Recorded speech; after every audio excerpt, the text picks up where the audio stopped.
Hey guys, subscribe for daily content, and if you're shopping for gear, make sure you check out the description for the newest items at some of the very best online retailers. There's also links for some of the items that I personally recommend. Thanks! What's going on, YouTube? Metal Complex here, and welcome to this week's episode of The Knife Guy. I'm happy that you guys are happy that I have removed 90% of the intro. That's great. Okay, so we have a few things. This is going to be kind of a crazy ramble. A few things to talk about today. Number one, we start this off with a little detail that's just going to be frustrating. I'm definitely aware of some stuff that's coming out in I think fairly early 2022 that I'm not allowed to talk about, and so many of you are going to be just beside yourselves with joy. I know that that's not a lot of information.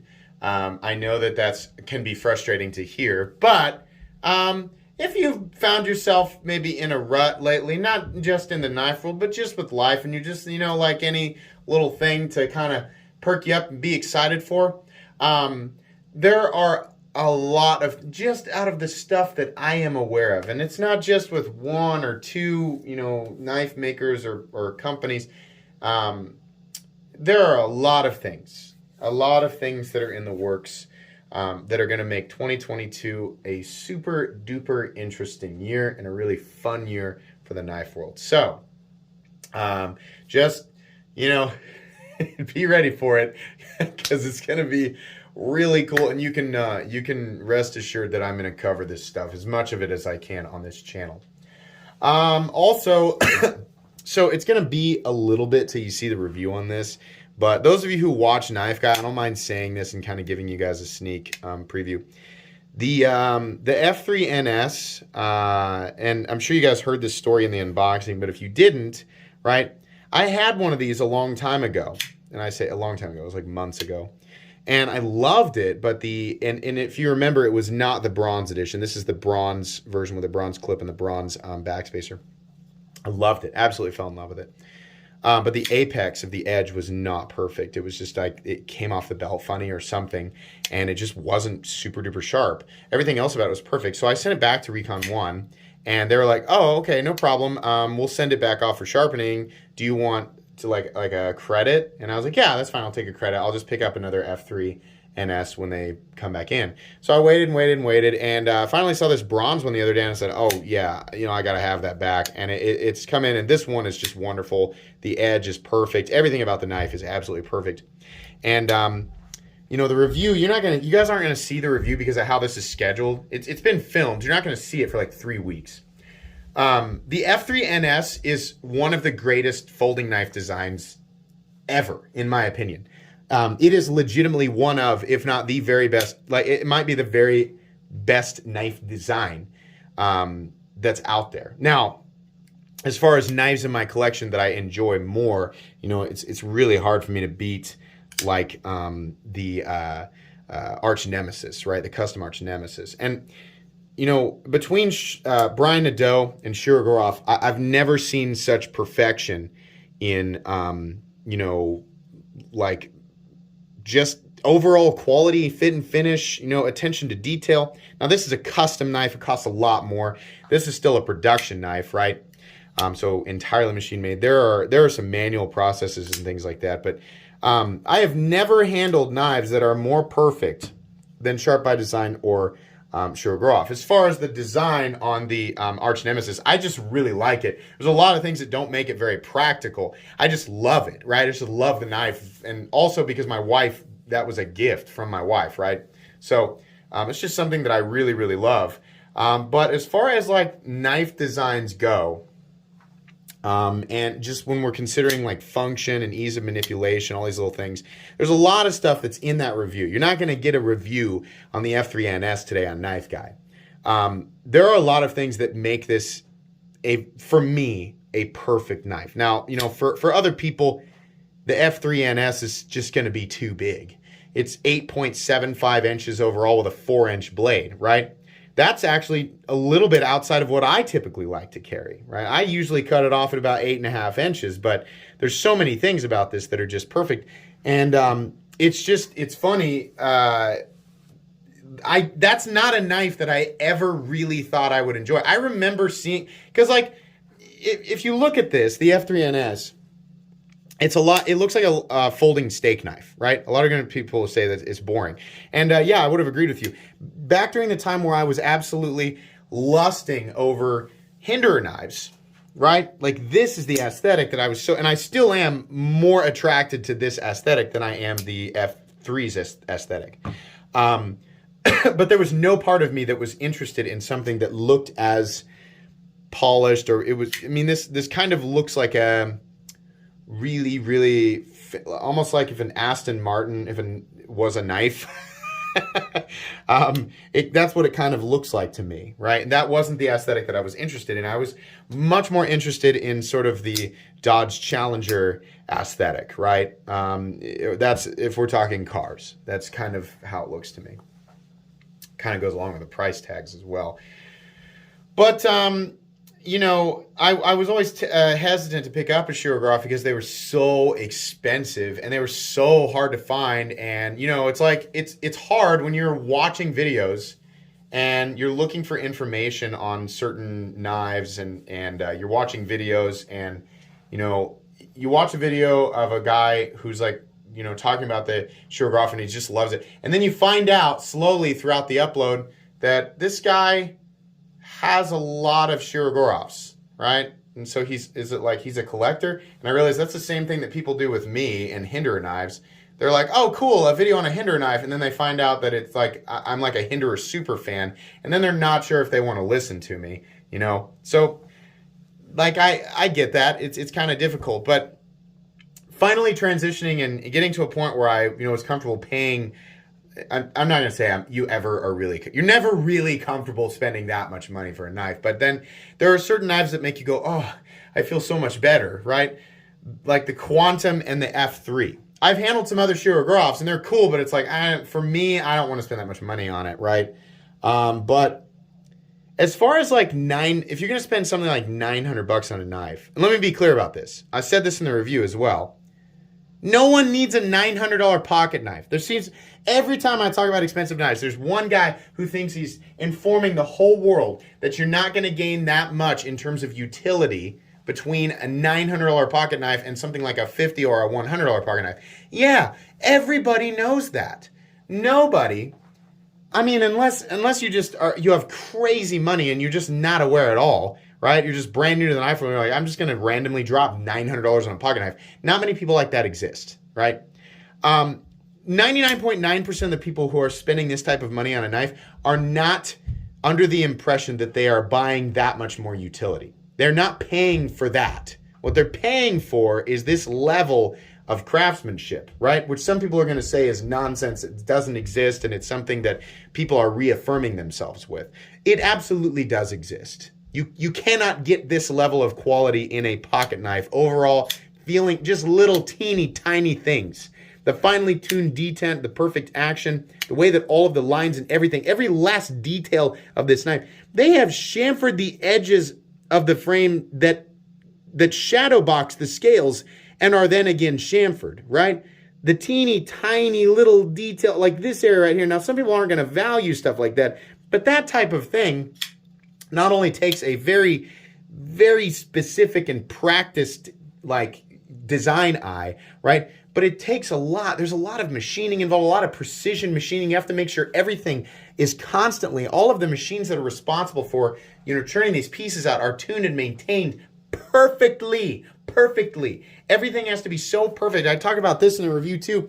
They go out of their way to polish areas inside of this knife that are never, ever going to be touched, but they've chamfered the edges of the internal milling slots. That's crazy, right? Again, some people aren't going to value that, but stuff like that costs more money to do. And the people who are interested in picking up a knife that has those details, that has those features, even if they don't add anything to utility. Again, people stuck on the whole utility is value, value is utility thing are still shaking their heads going, people who will pay for things that don't add to the function of something, right? In this case, a knife that's meant to cut, are just wasting their money. Oftentimes you'll find out that those same people are interested in hobbies, that are relative to things that are made for a specific purpose, but are dressed up in a way or created in a way that adds incredible cost, but doesn't add much function, right? You might find out that they're really into like the automotive industry. And so, cars drive. Some cars go a little faster than others, right? Some cars that aren't nearly as expensive as some of the exotic hypercars will perform relatively similarly, but don't cost as much because they're not made the same way. Furthermore, some of that stuff is being collected, not driven at all, and just admired. And these people are spending, hundreds of thousands or millions of dollars on these things, right? And these very same people that will criticize people spending excess money on a knife, those the money going into elements that don't add to utility, they'll say that those people are crazy. So it's really easy to contradict. It's really like you don't have to go too far off the main trunk of the tree to find a branch where people like that will contradict themselves, right? But as far as the design of the F3 and all of the teeny tiny little details that I appreciate, all the little things that I look for in a knife, the end of that review, I concluded the only thing that it really should have been different is the jimping. This jimping is beautiful to look at. It's nice. It's a change from the original F3, but it's basically non-functional. Like there's no traction here, right? You get more traction from the backspace. So they should have kept something much more similar to the original jimping. But outside of that, it's basically perfect. And it's such a simple design, right? It's just like a folding steak knife, but every last little tiny detail. This knife, outside of, literally everything else in my collection, even the Rockstead, if I was going to take these two knives and work with them all, like they're very expensive, but they're definitely designed to be used for long periods of time. Anybody who's under the impression, again, if you're watching this for the first time, if you're under the impression that people who buy expensive knives don't use them, you're wrong. Some of them don't, but a lot more people, like a crazy amount of people, outside, like whatever you expect, like take it times 1,000. There's way more people out there who use this stuff. I'm going to use these two all day without gloves. I guarantee my hand's going to be more wrecked by this guy than this guy. That the ergonomics of the F3 are so stupidly perfect. It's no contest. It's a big deal to me. Outside of that, every other little thing that I look for, so good. I'm interested. The reason I'm telling you is because that knife was released. It's just a variation. It's an updated version of the F3, which has been a knife in Shirogrov's line for a long time. So they update it in like early 2020, and it's now basically by the time you guys are watching this, it is 2022. And I'm like, wow, this knife that's like 2 years old is the best thing I've ever handled. So I'm really desperately wanting to get, because I handled a lot of stuff in 2021. Not everything, but I handled a lot of stuff. And as far as the stuff that I'm interested in that I did not handle, I am certain that there's nothing out there that is going to give me that same level of, yeah, wow, this is like the ultimate design over the F3NS, right? A lot of people are going to be like, you like that more than the Demco 80 20.5, the King Blade? It's almost, it'd be hard to put those two head to head because they're both knives and they both cut, but they're almost they're definitely two totally different design languages. And I would say, while they're both probably capable of relatively the same thing, this is way heavier in the durability department, right? This is kind of like a gigantic, like if this was a vehicle, it'd be a Ram TRX. Like this is just freaking crazy. And then we're talking about like a Maserati or an Aston Martin in the Shirogov F3NS. Two very, different types of vehicles that are very capable in different ways, but very different types of vehicles, obviously, right? Speed and off-road capability is what we're talking about there. Why does this guy talk about cars so much? I used to be a car salesman. I just can't let that part of my life go. But I'm very excited to see something now that I have, had plenty of time to handle this, and even, the one that I had, I missed it so much. It was so hard for me to send it back. But the first time I handled it, I was like, this is one of the best, this is one of the greatest knife designs ever. And it's so simple. It's just ridiculously simple. But it's so perfect. And then I had to send it back. So I was like, I can't talk about this until I, get one again. And it was like, it's been like 6 months. So this has just been eating at me, wanting to talk about the F3 for so long. But I couldn't, because I'm like, I don't have it here. All I can do is show pictures, which nobody likes, right? So I'm excited to see maybe in 2022 something come out. Perhaps it will come from Shiro Groff, right? Something come out where I'm like, no, it's better, right? I mean, it's really, that's going to be hard. The F3NS is going to be really hard to beat. One other thing I want to cover, I always read funny comments. I always like sort of comment on interesting comments if there's one that comes up. I try to do that in Knife Guy. I realize that there's a small group of people who totally misinterpreted and maybe it might be almost nobody, but just in case there are more out there, if you watched my video about, it's the one where I said, the M390 delusion has to stop. And I talk about knife steels, the cost of steels, when people are manufacturing or creating knives, when they buy the steel from Crucible, Bowler, Carpenter, right?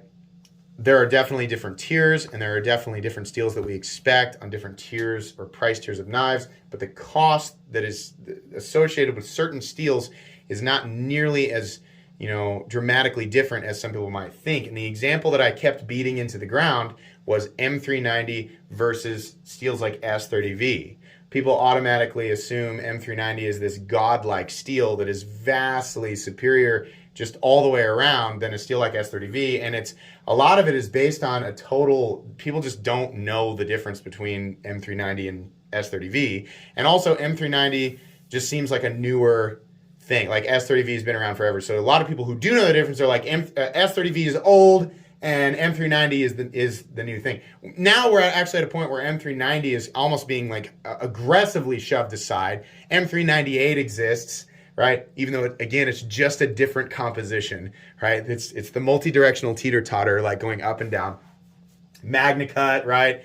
That actually has less potential edge retention. It depends on who tested it and what the Rockwell hardness is, right? You increase the hardness of MagnaCut. If you watch Pete's video, he got amazing results out of MagnaCut, but I think the Rockwell hardness was much higher, right? MagnaCut's supposed to be like an incredible balance of attributes. So like Pete said in the video, you're going to get your commercial stuff that's not going to be nearly as hard, and then you're going to get some MagnaCut from custom makers, right? Knife that's more expensive, and it's going to be much harder, and it's probably going to perform better in the edge retention department. Of course, when we get higher Rockwell, oftentimes we lose toughness. So that teeter-totter will confuse people in terms of what sort of cost is associated to what level of performance, right? And depending on who the person is, what they're using the knife for, it might be a good or bad example of how that performance would be valuable to any individual person. Anyways, in that video, there were apparently a lot of people confused, and I would venture to guess, judging by the lack of response from this person after I pointed it out, most of the people who were confused didn't bother to watch more than 2 minutes of a video. I think a lot of people chalked it up to Metal Complex is saying that steel doesn't matter and that we should just accept anything. No. No. Oh, God. If that's what you got out of that video, please, no. That is not what I was saying at all. Obviously, steel matters. It's like I said at the end of the video. If you go to that video and you watch it, a lot of you guys who are watching this right now, if you're 19 minutes into Knife Guy, I know if you watch that video, you watch the whole thing, right? So you guys remember at the end, I said steel is important, right? You're going to consider, of course, the price and the steel if you're okay with that, but you're probably considering the steel for, if you're going to use it, what you're actually going to use it for, right?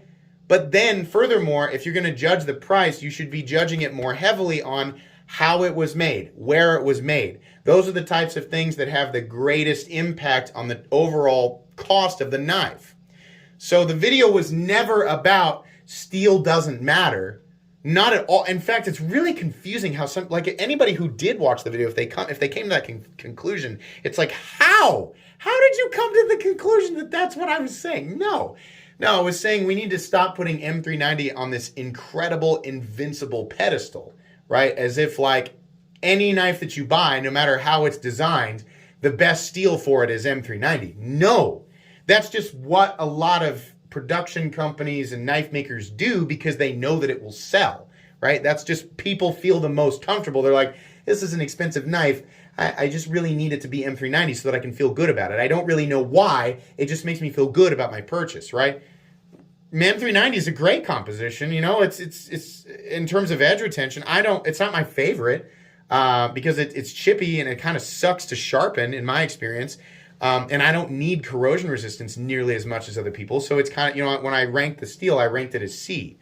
I just assumed that between the steel ranking video and the whole M390 delusion has to stop video, that people would understand my stance on this stuff, is that when you're talking about an ultra expensive knife, of course, you want one of those steels that is in the more expensive, like steels that cost more money to purchase between the knife maker and the steel maker, right? You want the steels that cost more money because they're more precision, right? That powder formation that, you know, allows a custom knife maker to say very specifically, this is exactly the right steel for this design that I'm creating for this geometry, and allows them to, you know, select what they think is going to be the best for that blade, get the best performance in terms of what their, you know, customer base is most likely to use the knife for, right? And oftentimes you get into not always, but you get into those mega custom, you know, ultra expensive knives, and they're selecting, you know, they're creating knives with geometry that they're meant to slice, and they're meant to slice for a long time.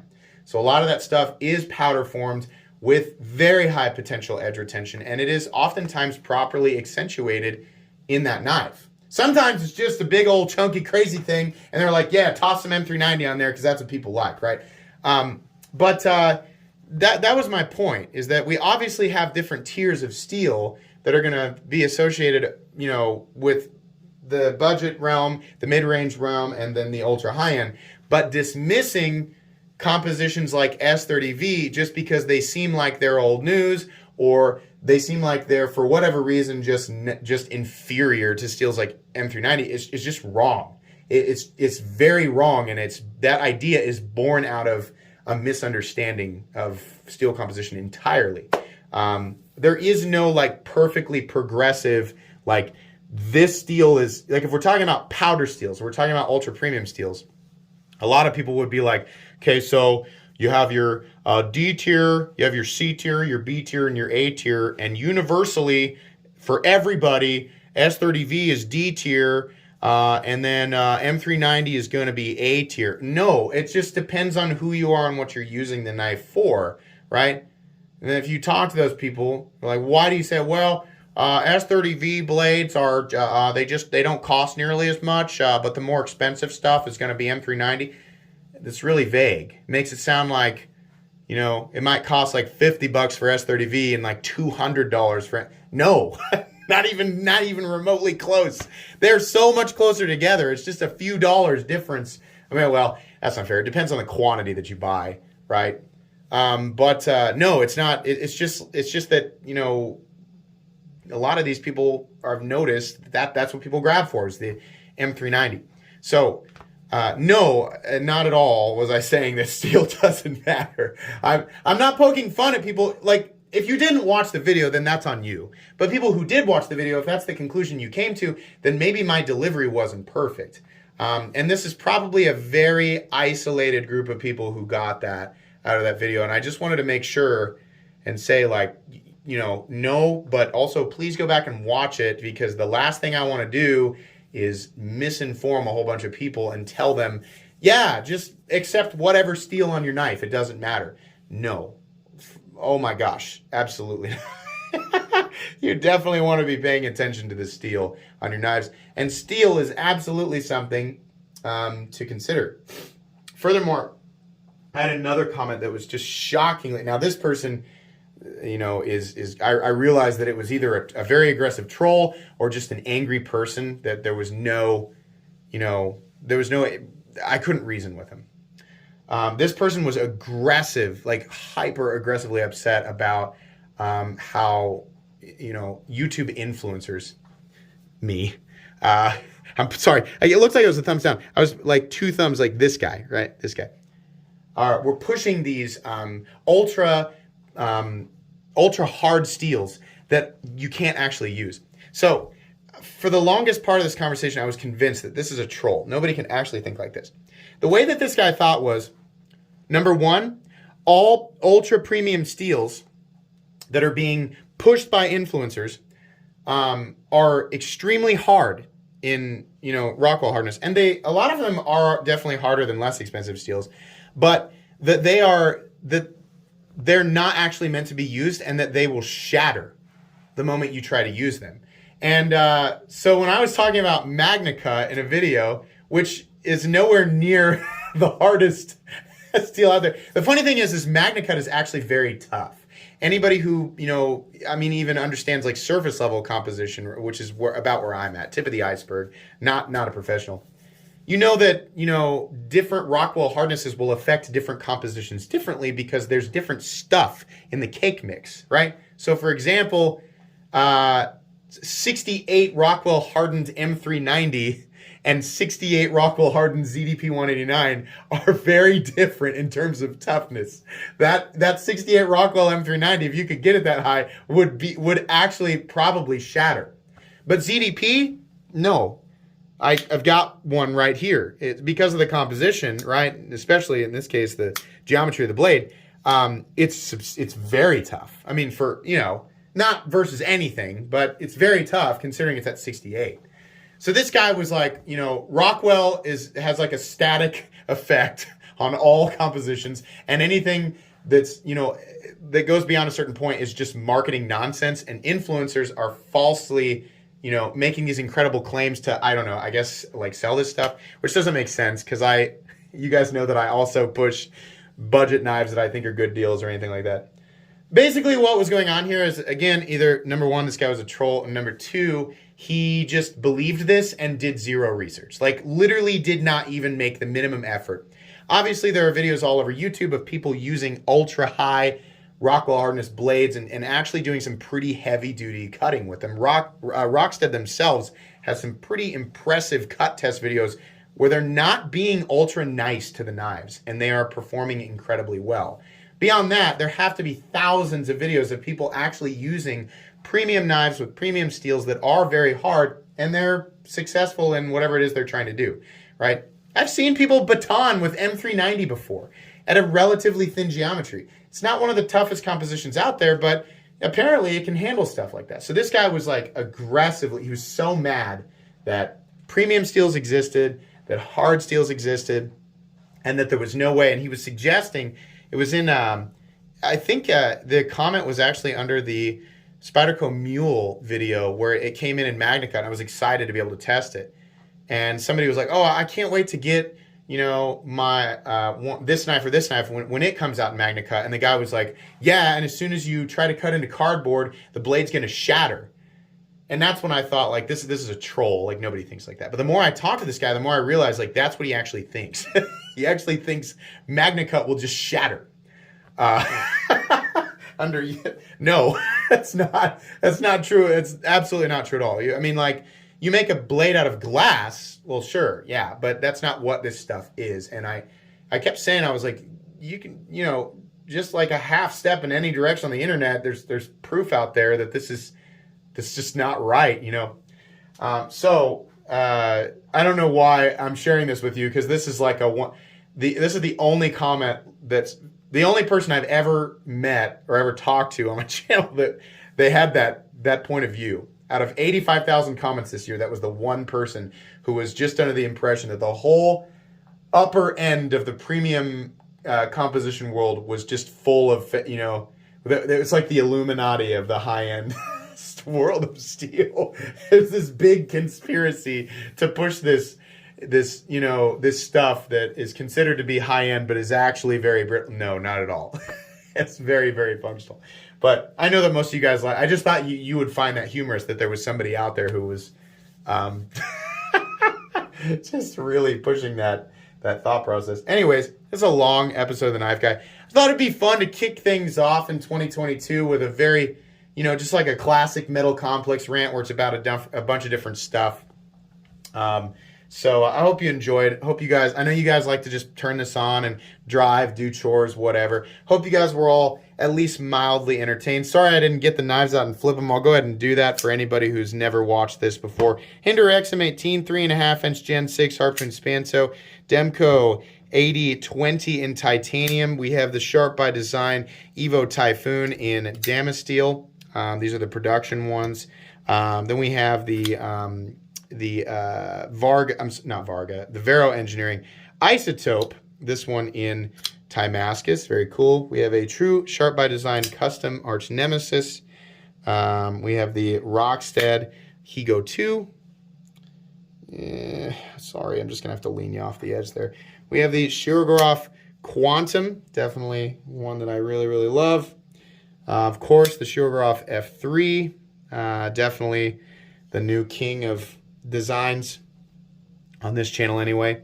Hinder XM24, this is the one I call the Dark Horse, it's kind of a channel mascot at this point. And then of course, definitely my most expensive knife, the Herman Dragonfly in Damacor and Timascus. Okay, that's going to be pretty much it today. I hope you guys enjoyed this video. If you did, please leave a like. If you'd like to check out my other content, I do, of course, have lots of videos of knives that are either expensive or inexpensive that I do or don't like, so check those out. If you enjoy all my content, go ahead and click on that Metal Complex logo right there and subscribe because there's definitely more coming. Thanks again for watching, everybody, and have a great day.